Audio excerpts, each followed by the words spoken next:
നീ ദൈവത്തിന്റെ സമയത്തിന് പ്രാധാന്യം കൊടുക്കുവാൻ തയ്യാറാണെങ്കിൽ, ദൈവത്തിന്റെ സമയം നിന്റെ ജീവിതത്തിനകത്ത് ആക്ടിവേറ്റ് ആകാൻ നീ ഒന്ന് ഏൽപ്പിച്ചു കൊടുക്കുവാൻ തയ്യാറാണെങ്കിൽ, തീർച്ചയായിട്ടും അതിനകത്തൊരു വിടുതലുണ്ട്, അതിനകത്തൊരു ദൈവപ്രവൃത്തിയുണ്ട്.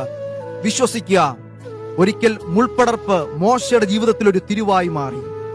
മോശയുടെ ജീവിതത്തിനകത്ത് തിന്മയെന്ന് നമ്മൾ ചിന്തിക്കുന്ന പല വിഷയങ്ങളുണ്ട്. ഞാൻ മുമ്പ് പറഞ്ഞ പോലെ തന്നെ ഒരുപക്ഷെ യോസഫ് ചിന്തിച്ചു, ഞാൻ പ്രതീക്ഷിച്ച വാതിലായിരുന്നു ആ പാനപാത്രവാഹകൻ, ആ വ്യക്തി എന്നെ ഓർത്തിരുന്നുവെങ്കിൽ എത്ര നല്ലതായിരുന്നു. വളരെ പ്രതീക്ഷയോടെ തന്നെയാണ് അദ്ദേഹം നോക്കി നിന്നത്. പക്ഷേ അവൻ മറന്നു കളഞ്ഞു.